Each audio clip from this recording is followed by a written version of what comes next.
ElectraCast.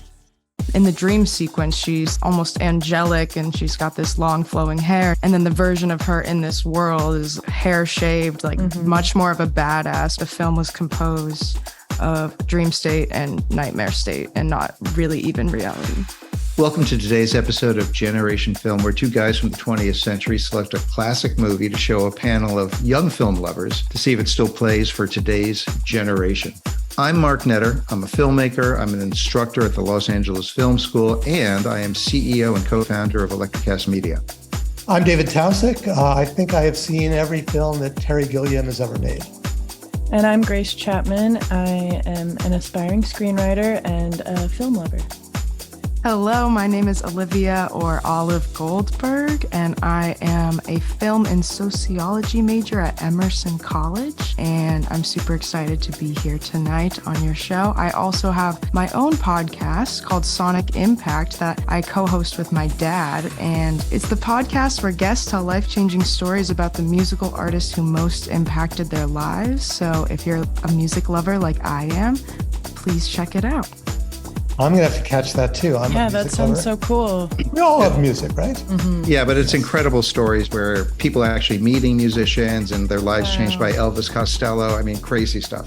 That sounds awesome. My life was changed by Elvis Costello and I never even met him. Same. Still counts. All right. So this week we watched the 1985 science fiction black comedy satire Brazil, directed by Terry Gilliam, starring Jonathan Pryce, who you may know as the Grand Sept from Game of Thrones, Kim Grease, Robert De Niro, Michael Palin, Katherine Helmond, Ian Holm, and Bob Hoskins. The film has a unique release history, which was a very public feud between Gilliam and Universal Studios chief Sid Sheinberg over releasing Gilliam's cut of the movie. David, before I talk about the plot, do you want to say a little bit about Terry Gilliam? Sure. Terry Gilliam was born in Minnesota in 1940. Same year John Lennon was born, just to give a reference. And he was raised here in Los Angeles. So after college, he got a job in advertising. But because he looked like a hippie, he was constantly being pulled over by the police. And they used to harangue and harass him, which developed in him a really anti-establishment feeling from a very young age. He moved to Greenwich Village, where he met Harvey Kurtzman, the man who founded Mad magazine. Gilliam was a big fan. And he gave Gilliam a job on a zine he had started called Help, which R. Crumb got his start from that too, Gilbert Shelton, a lot of great people. And Gilliam met John Cleese there and did a funny bit with him where he took pictures of Cleese and did drawings. So Help magazine folded really fast. And Gilliam moved to London.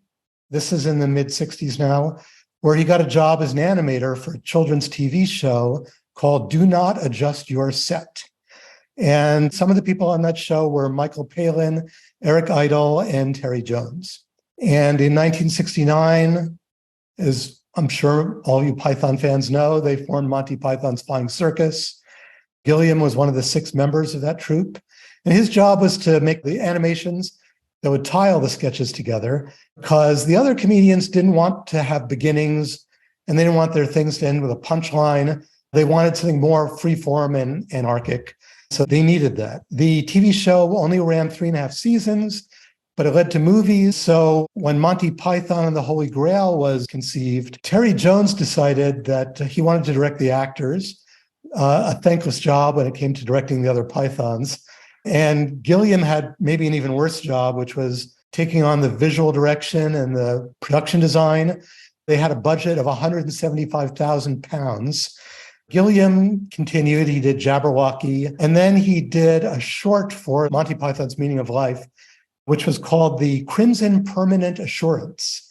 It's really great. You got to see it. So it got a lot of attention. Then he made Time Bandits, a family film that was a big, big hit.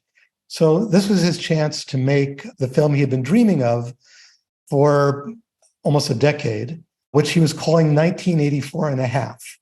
1984 after the Orwell book, and also after 8.5, the Fellini film that he loved. It got renamed a lot of times, but it ended up being called Brazil. So the crazy thing is that the movie doesn't take place in Brazil, doesn't, I don't think even use the song Brazil. This is the song Brazil, yeah. They use as a song. Let me give a little plot summary. The story was inspired by George Orwell's classic dystopian novel, 1984, as David mentioned, but in a really wacky way. It's about a low-level government functionary named Sam Lowry, who's living in a hyper-consumerist totalitarian future. He daydreams about being a winged hero, rescuing the woman of his dreams. Well, when a technical glitch, literally a fly landing in a machine, literally a bug in the, a bug in in the machine. Right. Sends a SWAT-like team to violently invade an innocent man's apartment and abduct and ultimately kill him. Sam, as a government functionary, is assigned to deliver the government refund check for the death. He discovers that the woman living above the flat is actually the woman he's been daydreaming about, and she's an independent spirit. She really wants nothing to do with Sam at the beginning. And then what follows is this, I can only describe it as a hilarious maze of maddening bureaucracy, rampant consumerism, malfunctioning air ducts, grotesque plastic surgery. I think, Olivia, behind you, if you lean a little bit over, you can see some of the results of that plastic surgery. Victorian-style science fiction contraptions, mysterious explosions that are blamed on terrorists that we never ever see. And ultimately, he's betrayed by a system committed to its own perpetuation. The movie is clearly anti-authoritarian, as David mentioned. When we get into the release, it oddly mirrors the plot of the movie itself in a bizarre way. But I'd rather talk to our young viewers. And I'm going to start with our new guest, Olive.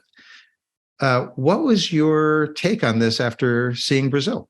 Yeah, good question. It definitely took me aback. You know, when you watch a movie and you're just like, not really sure what just happened. It was one of those for me. I definitely found it entertaining and intriguing. I think the other part of it was that it's one of those movies where you're just trying so hard on the first watch to figure out what is going on and like what world you're in. So I think a lot of the commentary went over my head while watching. And then after having some time to think about it and do a little research, I definitely started realizing like, oh, that's really smart. That's really interesting. I think wacky is a good word choice to describe the movie. Are you watching alone or with a friend or? Yeah, I was with my girlfriend actually. And were you guys laughing? Were you mortified? Were you bored? What were your feelings while you were watching it? And did you have similar feelings or different feelings? Yeah, I think we reacted pretty similarly. We definitely were laughing throughout. Like, I love the scene where the guy has all the assistants and people just blabbering at him as he's walking through the hall. Like, we were cracking up during that and just giving each other looks of like, what just happened with the dream sequences? It's very, very surreal. So you're just trying to keep up with what's going on. But we definitely enjoyed the viewing. Good. Grace, your first time seeing it as well? I had seen bits of it before. I didn't realize, but I was watching it. And then when the Robert De Niro scene came in, I was like, I've seen this, but I don't remember when I watched it. I just know I've seen that scene. And it's so unexpected to see him in this role. So that was really fun for me. And I really identified with the anti-authority message. This was the first time De Niro did something that was not a lead role, where he played a supporting character. And in the documentary that I saw, the editor talked about how they would look at the dailies and they'd be like, okay, he's not really doing much. And then they cut it together and like, oh my God, he's great. People have said that about him before. I think actually De Niro wanted the role that Michael Palin played, Jack Lint, but Gilliam had already promised it to his friend Michael Palin. So he agreed to take this little part because he just liked the script so much. Do you want to describe the two roles, the Jack Lint role and De Niro's role? Jack Lint, played by Michael Palin, is from Monty Python. Yeah. From Monty Python. And so he's very funny, but he's not very funny in this movie, except in a dry way. You know, he's not the usual Palin we're used to that does a lot of faces and funny voices. He actually plays a conformist guy who's pretty powerful, doesn't want any trouble. But the problem is his job is basically to torture people. And sometimes he kills them because they won't talk. In fact, one of the funniest things I thought when I first saw the movie, and again this time, was the first time you see him in his smock at work, he's got blood stains all over his shirt. And then there's his little daughter sitting there. It's actually played by Terry Gilliam's own daughter. Wow. He's like 3 years old. You know, he's very matter of fact about his work. It's like, oh, you know, it's like a 9-to-5 thing. He puts on his smock. He takes no responsibility for killing that guy for the mistake. He's like, I thought they brought me the right man. Yeah, so I mean, you brought me the wrong man. I mean, how did I know that he had a heart condition? It wasn't on his paperwork. And that's the way this whole society is everything's about paperwork, Yes. organization. Just everybody is obsessed with bureaucracy. The whole plot is pretty much driven by bureaucracy, and nobody's thinking about the effect of what they're doing to each other. It's an incredibly uncompassionate society. And I'd say even the main character, the hero, is pretty uncompassionate. I mean, he doesn't think about anybody until, when he's finally developing a relationship with this woman he's been pining for the whole time, Jill. And she is a humanist somehow. She's almost the only one in the film. And she starts to change him in a way, but I don't know. That's one question I had for everybody, which is he an idiot? Is he a good guy? Is he a bad guy? What do you think of him? I thought he was kind of an idiot. He was irritating me the whole time. And just obviously the woman was not interested in him and kind of afraid of him. And he was just pushing it too far and just an airhead, really. And I didn't like his daydreams. I thought the cinematography was beautiful and the effects were great, but the 80s glam aesthetic is not. Oh yeah, when he has the wings and that hair, it's terrible. Yeah, it is. Yeah, and I was like, he wants to be this guy. That's kind of guy. the character. But is it's he like Icarus, right? It's a fantasy. He wants to fly. Yeah, he's escaping. Exactly. Right. But is Terry Gilliam saying like he's like all of us, that we're just people that occasionally try to do something to break out, but really the system's just going to slam us back in our place? Gilliam says a lot of times, there's no escape except into your own imagination or madness. Right, which goes to the end of the film. Now, Grace, maybe you can give a little description of the Robert De Niro character, because he's so unusual in this world. Yeah, so he's a freelance technician, I guess. So instead of having to call, whatever their emergency service was, I can't remember, central services. Instead of calling them, he shows up so you don't have to deal with any paperwork. He just arrives and gets the job done. And that's somehow illegal in this world. And he's just super zany and like a really interesting, funny character. And then he just kind of succumbs to the paperwork. It all catches up to him and destroys him in the end. You literally see him smothered by paperwork. Exactly. I liked that scene a lot. So I feel like I'm at an advantage because I've seen this film about 4 times. So I thought that too. It's like, why is it illegal? But if you think about it, everything does make sense the more times you see the film. And each time you see it, it makes more sense. So one thing is these ducts that are everywhere that carry all this information. He's sort of predicting the internet in a funny way, but it's like a steampunk version of the internet. Everyone's dressed in 40s stuff. All the machinery is high tech, but it looks like it's built on 1940s technology. Or earlier. Or 19th century technology. Yeah, right. Instead of big screen TVs, they have tiny little TVs, but a big magnifying glass in front of them. So the reason it would be illegal for somebody to fix stuff without paperwork is because all these ducts, they're obsessed with collecting information, controlling information. And so somebody that comes in and changes the system that brings you information or brings you all these other things they bring you is denying them information. It seems like the whole government is nothing but information services, information retrieval, which is the place that tortures and interrogates you. And, and then the police that are enforcing those 2 departments. Well, I guess that goes to the question of, do you think that the world that's depicted in this film has any relationship to either the world then or the world now? So Grace, you did some research on the times of the movie. Was there anything happening at that time that might have partially inspired what was going on? Or yes, definitely. So like David said, it kind of seems like they almost predicted the internet, and there were a lot of technical advancements going on at the time, especially with computers and home entertainment. And then also I learned that the Reagan administration was really skilled with PR and the use of media. And it's interesting to see all the propaganda and misinformation throughout the whole film. So a lot of similarities. going on in the film and during the time in American history.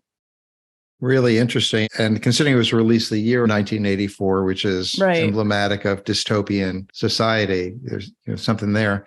So in a sense, Sam has a position of privilege. And I want to know what, Grace and Olivia, your feelings about this. By pursuing the investigation, by pursuing the woman he's attracted to, by going up against the system, even in a small way, he's threatening his position of privilege, right? Did you guys feel any sense of danger from that? He seemed somewhat harmless to me, but just the way he went about pursuing his love interest was just a little creepy and out of touch. But he didn't seem like a danger, really, but definitely abusing his position. Olivia? Yeah, I was just going to say that I agree. And I also think it's interesting that he never really seemed too interested in his position of power. Like in the beginning, he's got this promotion for this fancy job, and the mom's like, you got to take it. What are you doing? You got to take it. And he's just not really interested. I don't know exactly why that was, but it struck me. He's anti-interested. I think he doesn't want anything to do with the society. We see from the beginning, he just wants to escape. He has dreams about flying away. But, I don't think he thinks he can fight it either. The weirdest thing about the film for me is, that he dreams about this woman. And then in the film, he sees her, the exact woman in his dreams, which is odd. And their whole relationship, it's off compared with the rest of the movie, which is all very crisp and very smart. I mean, do you think it's possible that Jill, his love interest, is actually another aspect of him? And I'll just give you 3 reasons why that occurs to me. One is that he already has seen her before he's seen her. And then when he does first see her, he sees her in a mirror. So they've cut a hole in Jill's floor so the SWAT team can go down and grab the guy downstairs. And he looks and there's a mirror. And in the mirror, he sees a little reflection of her looking down to see what's going on. And he grabs the mirror, but he just sees himself because he's lost her. It's interesting. I'll step in for a sec. The scene where they actually get together in bed, she's put on a wig, and it's almost like from a different movie, right? It's like a gauzy, romantic. So whether that's supposed to express their feelings that they're both having, or whether it's kind of another fantasy sequence for him, maybe that's part of what you're thinking. Yeah. Also, his mother becomes Jill through plastic surgery. She gets younger and younger and younger, and finally she looks exactly like Jill. Well, they substitute the actress Kim Grease in one shot, right? But I thought that was just him mentally going to like a whole nother level of Oedipal complex or something. Yeah, something. So I just wonder about that. Jill kind of becomes a symbol in this movie. She's not a very complete character. There's one story behind that, though. Gilliam had a lot of actresses that wanted the role. Ellen Barkin, Roseanne Arquette, Jamie Lee Curtis, Rae Dawn Chong, Michelle Pfeiffer, Rebecca De Mornay. And they decided to cast an unknown. He didn't want an actress with the baggage of some past roles. And he regretted it later because Kim Grease was inexperienced. And even though I think she's very good in it, in the parts we see, but apparently she's not good in a lot of scenes that he cut out, or he didn't think she was good. He also had a lot of trouble with her. De Niro can be a bit of a prima donna, famously, which he was in this film too. And she decided to be like De Niro because De Niro was getting so much attention. And he had to go and tell her, look, until you've accomplished what Robert De Niro has done, I'm not going to put up with that kind of behavior. So anyways, they cut her role way down, and it had the effect of making Sam's role bigger. And then in some ways, she became just sort of a foil for him, not really a complete character on her own. I did feel like I wanted more of her and from her. I didn't really like her performance that much. I feel like Michelle Pfeiffer would have been good. But she was a little, I don't want to say boring, but she wasn't very captivating in her performance to me. Yeah, I have unclear opinions on her completely, but I did find it strange and interesting how in the dream sequence, she seems like almost angelic, and she's got this long flowing hair and she's in the sky. And then the version of her in this world is like hair shaved, like much more of a badass, much more intense. I just think the dream aspect and the surrealism part of it is really interesting too. And how that ties into the real world. There's clearly some parallels, but also some very sharp contrasts. And I've read something about it, like someone saying that the film was composed of dream state and nightmare state and not really even reality. I love that. Super interesting. Yeah. My favorite scene with her, I think, is when she goes into that big bureaucratic building and she confronts the guy at the desk in front, and there's this weird camera device that's kind of poking her in the giant head. Eyeball. She shows a lot of grit there, and I feel like we kind of get on her side at that moment. Mm-hmm. And she's trying to do the right thing, and she's fighting for justice in a small way, which she ends up not really being able because they just send her in circles trying to get paperwork done. Mm. Actually, let me ask a question here. I'll go to you first, Grace. Did you have a favorite character in the movie? I really liked the mom. I loved all the scenes she was in. She was just so campy and visually appealing. But I didn't like Sam. And Jill, yeah. I think if there was more of her, it would have been a better balancing act, maybe. But yeah, the mom was the most entertaining for me. And also her surgeon, too. He was funny. Yeah, what about the costumes? They were incredible. Yeah, and I noticed the 40s costumes like early on, and I thought that was interesting because that was when 1984 was written, right? In the 40s or 1948, right? Yeah, you're right. It was a flip. He flipped the numbers. Yeah. You're absolutely right. Mm-hmm. What about the hat that's a shoe? Oh yeah, that was too much. So funny. I lost it at that. Mm-hmm. She worked it though. Olivia, what about you? Did you have a favorite character? Yeah, it's a tough question. I think another reason why I didn't feel like I connected super deeply because I didn't love any of the characters. I think my favorite movies, I love the characters and I care so much about them. And this one, I was just like, I'm not really that invested in any of you. So I would agree that I probably like the mom the most for entertainment, and also the mom's friend who kept getting the plastic surgery and it kept going wrong. And then she kept getting more. And then she turns into a casket full of weird jelly and bones. I thought that was hilarious. Like each time you see her, it's worse. Like at one point, she doesn't have a nose. And then she loses the whole face. It's just but she's always cheery about it. And she's like pulling like lingerie out of her, like, garters out of her back. Woo! Doctor it's says just it's all good. It'll be fine soon. I'll be. Yeah. I kind of liked her daughter that they keep trying to fix him up with. Right. Oh my God. Yes. She's like, I don't like you either. Don't worry. She does this one amazing take in the film. She's not a well-known actress, at least in movies, but she does this one take where she goes from really mad to like pretending to be nice to like hating him in the space of 2 seconds. She goes through like 4 different emotional expressions. Isn't there a scene too where he like something like smacks into her, like as he's getting up or something like that, and she makes like this kind of crazy like face, but she's always trying to maintain because it's society, right? Mm-hmm. Everyone has to maintain appearances. That's why when the restaurant they're in blows up, they put a little screen so that they won't have to see the people dying and bleeding out behind them. That seemed like something that would happen today. All right. I mean, that kind of goes to the question of the whole totalitarian world. I mean, are we living in that world today? Or would we have a danger of living in that world? Are we getting closer to it? Or is it getting further away? I think we're getting closer. I think it's here in many ways, and I think we're getting closer. And I hate to say it. I mean, I think in many ways, there's a lot of positive forces acting against this type of society, but there's also a lot of forces working to make it a lot worse and a lot more restrictive and a lot more conformative. And it's just unbelievable what's happening. Yeah, this movie has no time, right? I mean, you said it's the future, and it seems like the future because as far as we know, nothing like this has ever happened exactly. But it's also the past and it's the present.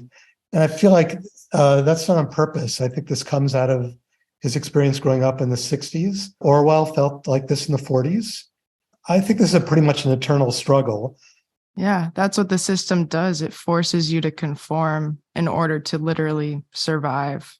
And it takes a lot of courage and a lot of knowledge to be able to try and stray away from that, because that's what it's built to do from a very young age, is just keep us within it. Terry Gilliam, is obviously a nonconformist, somebody who really wants to thumb his nose, and he's suffered for it in his film career, I guess. It's very hard for him to get films made. I noticed that his films look a lot like Orson Welles films, and Orson Welles had the same problem. I don't know if Welles was as much a rebel as just such an individualist that he just had to have everything his way. He felt like he knew what was right. I mean, he was making art. He's an artist. Get ready to pay the price. Yeah. In some cases, you can succeed and break through, but you never know. In some cases, you get built up onto a huge myth. Vincent van Gogh, right? Horrible life. Horrible life. Great reputation after he's dead. Great post-life, yeah. Yeah. Olivia, you did research into the making of the film, and this seems like a really good time to talk about that. What did you find out? Yeah, I found out a lot of interesting stuff. I watched an interview with Gilliam first, and something that struck me was he described having his desk just full of cartoons that were just images that came to his brain, and he drew them. He would need to put them down. And he says, I didn't put any order to them. They just completely fell together in perfect order, no thought on my part. And all he did was had the ability to recognize it. And that's pretty much how this movie was born, was just this random compilation of cartoons. Wow. Yeah. And he went through a few different writers on it too, because I don't think he was ever completely satisfied. He was definitely very picky. Did you realize that his long-term collaborator, Charles McEwan, who basically the three writers that get credit are Gilliam, Charles McEwan, and Tom Stoppard, the famous playwright. So Charles McEwan is in the film. He's the guy with the big nose who says, I'm kind of a whiz with computers, and then doesn't know how to turn his computer on. Oh, so he's fighting with the desk. Yeah. Yeah. One of my favorite scenes is that finally Sammy gets the position and he goes into what's essentially a half office, and his desk is halfway in the wall. And when he tries to sit down at it, it gets pulled to the other side. So he has no desk. All his stuff falls off. And then he pulls it back. And it turns out he's fighting with the guy who's in the office right next door to his, played by Charles McEwan, the co-writer. And they're fighting over this one desk, trying to share those resources. That reminds me of today. That's the capitalist critique, right? Is that like, if, there's these guys at the top that got everything, and then we're fighting for the scraps. Yeah. And it's just so inefficient too. Like efficiency seems to be an issue for this dystopian world. It goes from Ministry of Information, which is a chaotic, crazy place. They're all watching Westerns on TV, and his boss, wonderfully played by Ian Holm, is an insecure mess. And then he gets promoted to information retrieval. It's a huge room.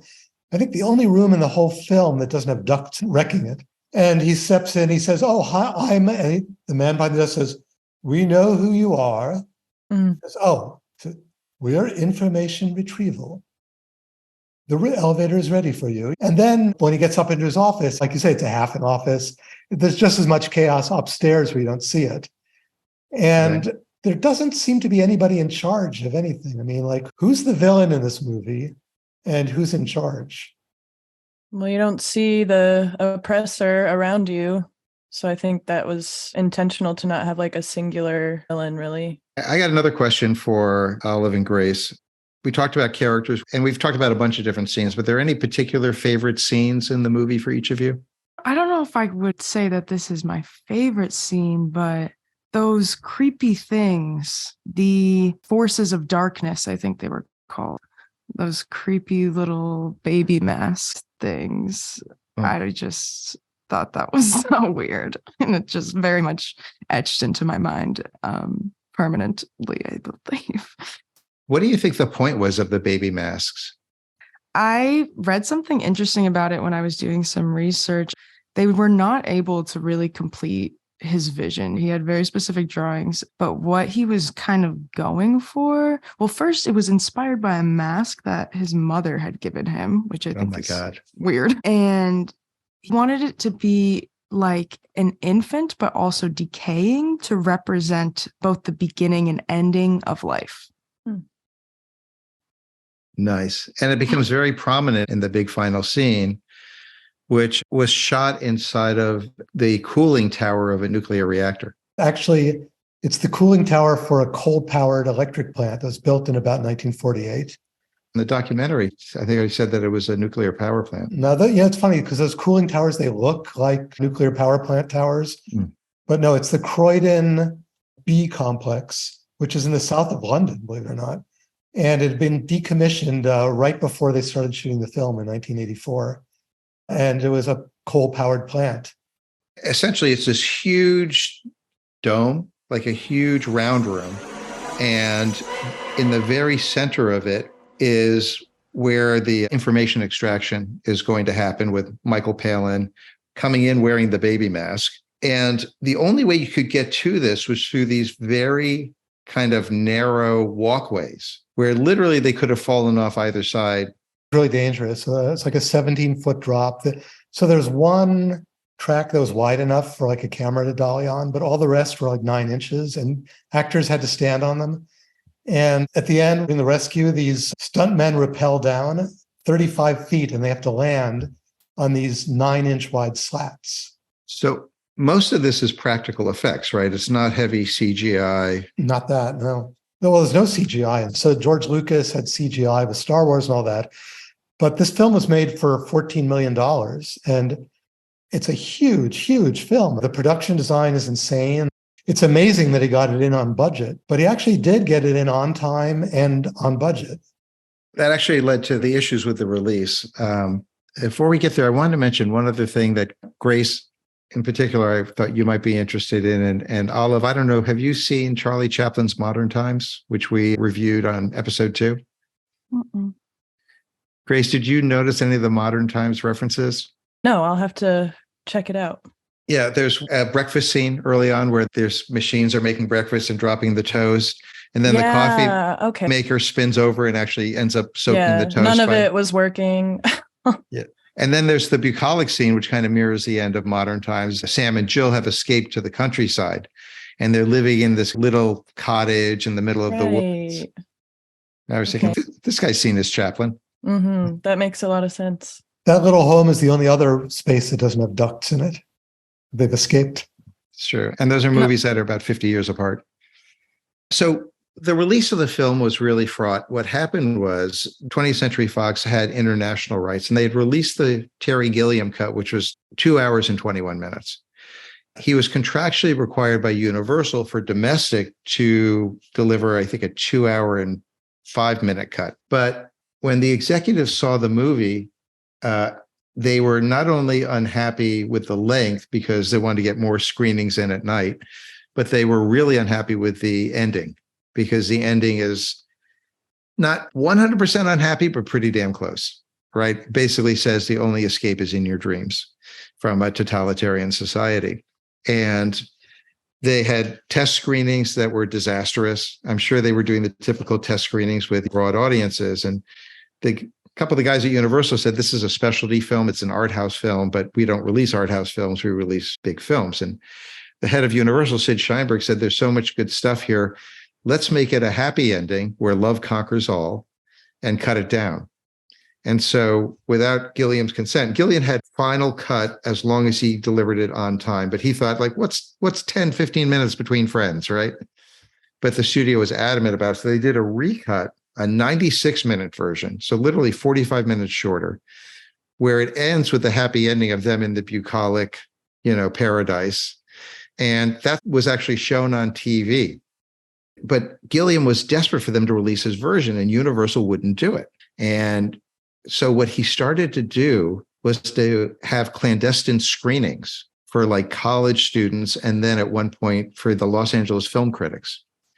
And the stories about this are kind of wild. First of all, he took out an ad in Variety that he paid for himself, Variety, the publication that everybody in the industry read at the time, full page ad that said, "Dear Sid Sheinberg, when will you release my movie?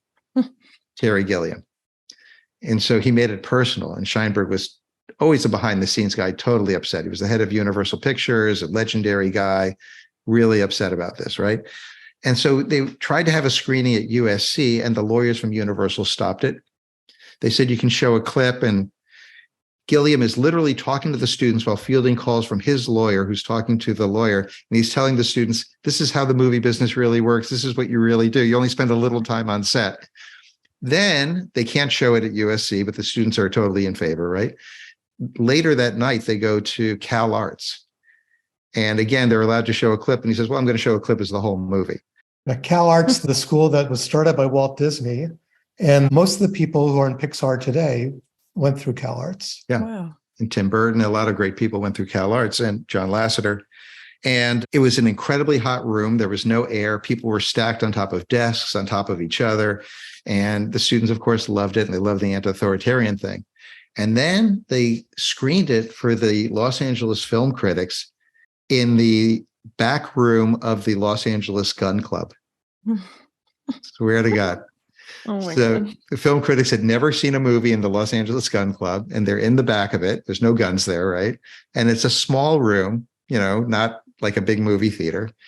And then they voted, and they voted it best screenplay, best director, and best film. And it had never been released in the US. Wow. And by the way, the same weekend that Universal's biggest picture of the year, Out of Africa, came out, which, they had huge high hopes for. It was a classy, expensive production. Robert Won Best Redford. Picture. Yes, but it didn't win any LA Film Critic Awards.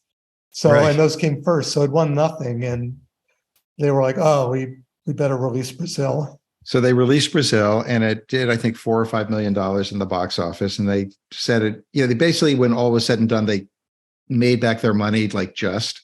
So it was not a hit for Universal, but it's now a classic. It's in their library. People love it. Gilliam ended up going back to Universal years later to make 12 Monkeys. Very good movie. So all's well that ends well. And Gilliam, and this was so interesting, the interview that I saw, he says he was happy that the version was out that the studio cut, so that people, because as long as they could see his version, they could see the difference between what a studio produces and what an artist produces. Right. So here's something I think is interesting. Sid Sheinberg, the villain of the story, and Gilliam, the hero. And that's the way I feel, I certainly felt. But if you think about what Sheinberg was doing, the changes that he made were, one, he made the beginning more clear. And we see that Grace had trouble with the beginning. It wasn't really clear why is he going to their house and who is this? He just shot inserts of Buttle on the door and all that. So you knew better what was going on. So you've seen the TV version. I've seen the TV version, yeah. And the other thing he did is, the happy ending. The changes aren't as extreme as a lot of people say, but they ruin the film totally anyway. But they're all for good reasons, and that's the experience I've had with, studios is they're full of intelligent people with good reasons, but they wreck things anyway. All the changes, make perfect sense, except the film ends up meaning, oh, if you're really nice and you have love in your heart, everything will come out okay. And that's a very different message than what the film was supposed to have. I think that speaks directly to what the film is about. Exactly. Yeah, I was going to say. Yeah, because it's that's what society wants you to think, that everything can be tied into a neat bow if you just follow the rules. Well, let me pose a question. One of the things about going out to the movies is that you have to get to your car, you have to pay for tickets, the prices keep going up. If you're a parent, you got babysitters that you're paying for.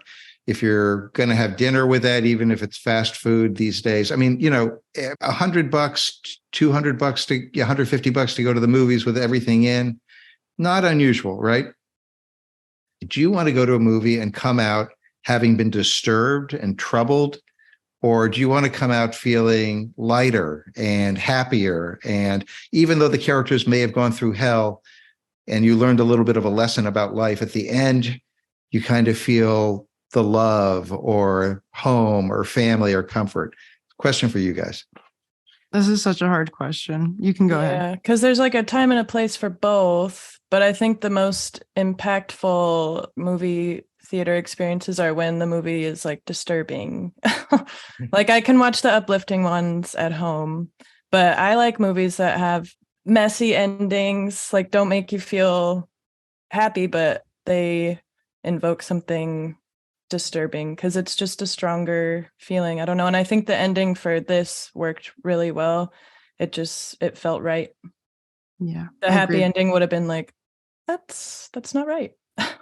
I agree. Definitely when I watch a movie with a happy ending, I feel better, but I don't feel as moved, and I probably will maybe like the movie a little less. Like Titanic and Moulin Rouge are some of my favorite, just tragic endings.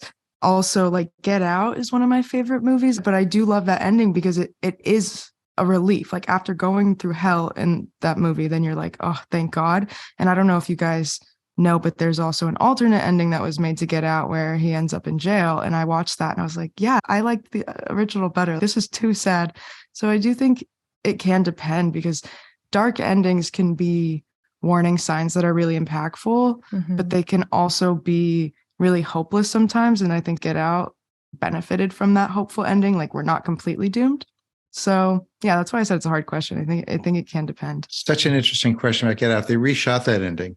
But I also think Get Out has a little bit surreal goofiness to it, right? There's a lot of satire. I mean, the whole thing about exchanging brains is complete bullshit and we're all laughing, but we're still caught up in the story because we, like you were talking about earlier, you care about the character. Yeah.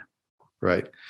I think you have to earn it. I mean, when I think about unhappy ending movies like Chinatown, pretty dark, right? Terrible. Right. But I mean, it's a great ending. And I think if you earn it, it's okay. I think also, what was you mentioned a movie just now that had a kind of an unhappy ending. Moulin Rouge or Titanic? Well, Titanic's an interesting case, right? Because Titanic, Jack doesn't live, spoiler alert, and she throws away the jewel like a moron, but okay, that's fine. But there still is a sense of satisfaction that she's come full circle and all these other people in the modern era have learned something they didn't know before. So it's not a 100% downer ending, right? Yeah, totally. I think there's one more thing I wanted to ask. So about the terrorism. At one point, Jill says, have you ever seen a terrorist? Who do you think the terrorists are? Since we never see any. My thought was Robert De Niro, his character and maybe his people were the terrorists, as like the rebels to society.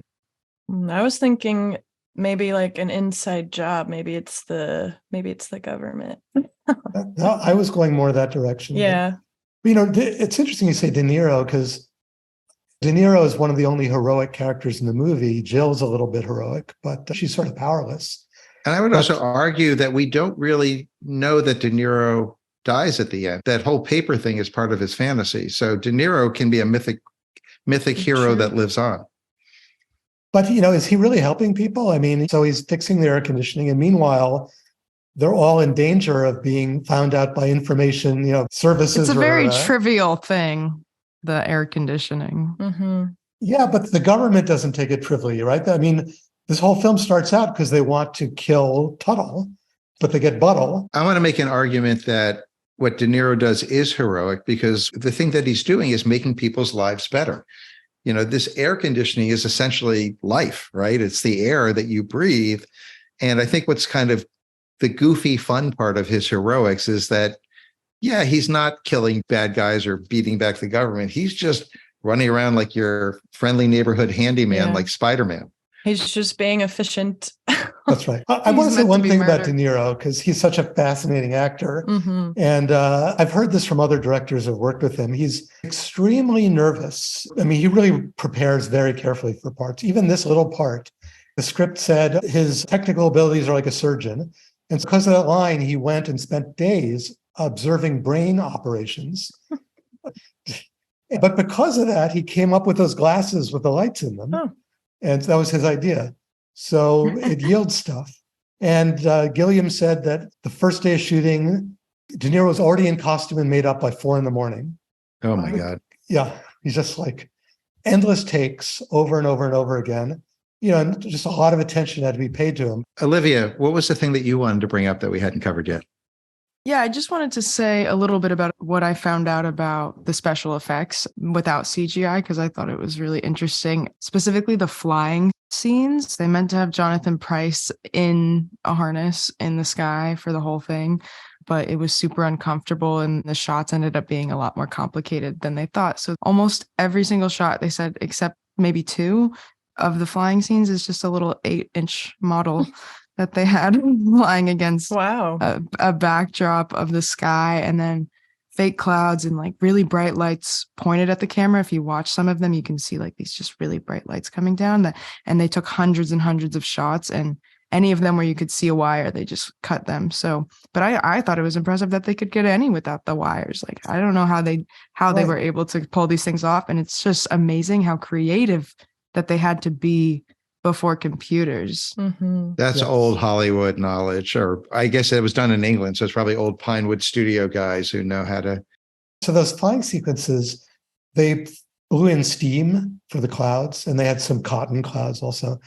But to make it look really big, they shot it at 5 times normal speed. So when you play it back, it's 1/5.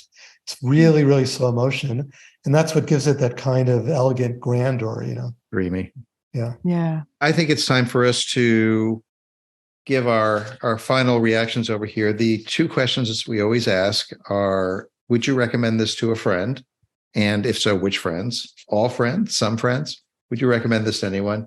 Our star system, which is based on the idea that you have up to 4 stars and you can do half stars. 4 stars means it's not only a great movie, but you'd put it in your top 10, top 20, top 30 list. It touched you personally in some way. Maybe it was meaningful to your life or feels like it will be in the future. 3.5 stars is an A. 3 stars, no shame. That's an A-. Maybe it's a great film, but it was flawed, or you wish something was better. Then you've got your 2.5, which is a B+. Your 2 stars is a B-. 1.5 and 1 pretty low. Half star means it's so bad it's good. And no movie gets no stars because it is so hard to make a movie, as Terry Gilliam and others have learned. I'm going to start with Grace. How many stars would you award it? And who, if anyone, would you recommend the movie to? I'm going to give it 3 stars because I couldn't identify really with the characters, but I really loved it visually. And I loved the dystopian message. I thought that was very interesting. And I love the anti-authoritarian stance. And I would recommend it to anyone who likes sci-fi or dystopian films like this, or anyone who's a Monty Python fan. So probably my cousin. She would love it, because we were arguing earlier today because I'm not a huge Monty Python fan. And she was like, what? I was like, well, you should watch Brazil. I can't tell you how annoying myself and everybody I knew in high school were, because that was when Monty Python came out, and we would all repeat the bits walking through the high school hallways. Right. I would have steered clear. Not dead yet. Olivia, how do you fall on this? Yeah, I'm with Grace. I give it a 3. I respect it. I found the visual effects very impressive and interesting. I thought it was super funny, and the satire was wonderful. But yeah, characterization could have been stronger. I think it was definitely difficult to follow and had some minor plot holes, and it wasn't mimicking real life, but it felt very distant from real life, and like at moments very hard to connect to. So I give it a 3.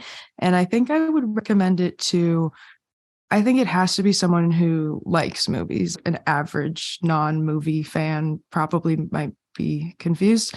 So someone who likes movies, and then also if I know that they are particularly interested in social justice or anti-establishment ideals, that would be the target audience. I love it. Would you see it again? I would. Yeah. I think it's definitely one of those movies that you could see for the second time in a completely different way. Yeah, you definitely would get more. There's so much detail in the frame, especially if you get to see it on a big screen. Mm-hmm. Yeah. All right. I always reserve the right to go last. So David, you're next. Okay. I have to give it a 4, not because it's perfect, because it isn't. There's things I don't like about it. I don't like his hairstyle when he's flying around.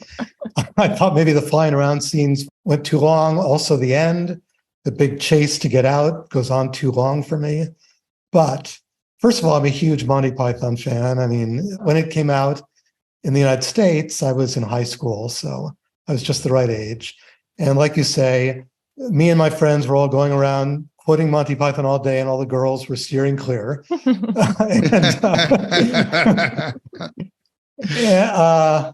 And the amount of detail, I mean, people who don't know Harvey Kurtzman's work, he started Mad Magazine. He only did like the first 4 or 5 issues of it. It's so detailed. It's so dense. There's so much thought and just visual detail in it, really rich. And I think Gilliam really learned that lesson well. And I can watch the movie over and over again. I'm always seeing new things. When I first saw it, I thought it was hilarious. The older I got, the more, I started seeing, well, it's not that hilarious. I mean, all these people are dying. But I think it's for the cynic in all of us. So I would recommend it to anyone who's felt cynical at any time in their life. I'd recommend this film. Certainly anyone who likes Monty Python, and certainly anyone who wants to give it to the man. I'd check out Brazil. So I'm going to split the difference. I'm a 3.5 on this one. I think this is A-level work. It doesn't quite go all the way for me to like my top films of all time, just because that's a crowded list. But here's the reasons why I totally understand why someone would give it 4 stars. The combination of humor with the stark message is, a lot of people try it and it doesn't work. You see people that are trying to do it. The comedy isn't really funny enough, or it's too obvious at points, even though they're sticking it to the man, or the stick to the man stuff isn't really rigorous enough. This one does both of those things beautifully. There's so much humor in it. There really are uproarious things. And I want to say 2 things in particular. One is that the 80s were not the best era for Hollywood movies. And it wasn't until the independent film revolution of the 1990s that things really got great. You have Blue Velvet, you have Raging Bull, you have some really good Hollywood industry movies. But this movie just broke all the rules. Like when you went to the theater to see this, after hearing about the battles and everything, you felt like you were part of a movement and you were seeing something special. And the movie delivers on all those levels, despite the bad hairdo.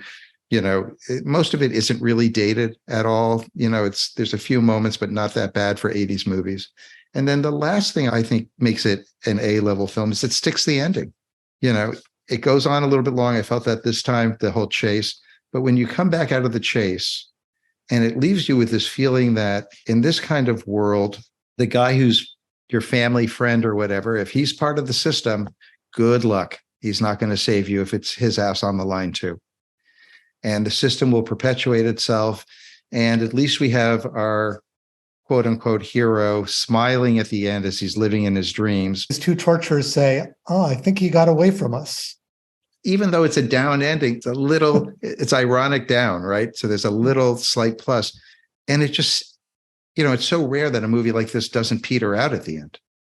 It really sticks it, and you walk away from it going like, oh my God, I may disagree with this or that, but that was something, that was worthy.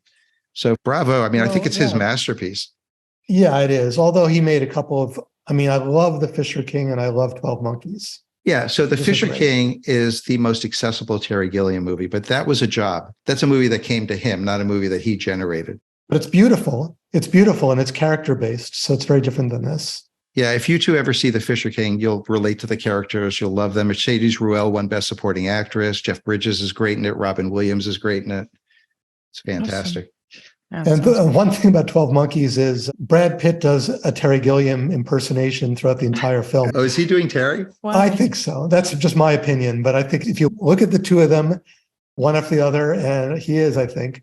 And he took that and used a lot of that in Fight Club as well, Brad Pitt. Yeah, it was interesting. When I saw 12 Monkeys, that was the first time that I thought Brad Pitt was a great actor. Yeah. He juices it. So anyway, our average came out to just under 3.4. So, an A. That's an A. Yeah. That's an A. But more of an A for the old guys than for the young women. I could see myself bumping up to a 3.5 with another No watch. pressure. No pressure. No, I appreciate a lot of it. I think it just was definitely an overwhelming. Yeah, film. that's a good word for it. Well, The message was awesome. That's what I like about it. If you ever get a chance to see it in the theater, there's so much eye candy in this movie, and it doesn't look like any other movie, like an old picture book look or something, but gone wacky. Yeah. Like a Mad magazine or something. All right. If you want to stream Brazil for yourself, it is currently available to rent or buy in certain places from Amazon, Apple TV, YouTube, Vudu, DirecTV, Redbox, and Spectrum. If you like our show, please tell your friends to rate and review it so others can find us as well. Generation Film is an ElectraCast production. Our executive producers are myself, Mark Netter, and Peter Rafelson. Our producer is David Tauzik, my co-host. Our editor is Marcus Campito for this episode. I want to thank all of the panelists today, co-hosts David, Grace, and Olive. And please join us on our next episode when we will see how another classic film plays for a new generation of movie lovers. It will be Alfred Hitchcock's horror blockbuster milestone Psycho on Generation Film.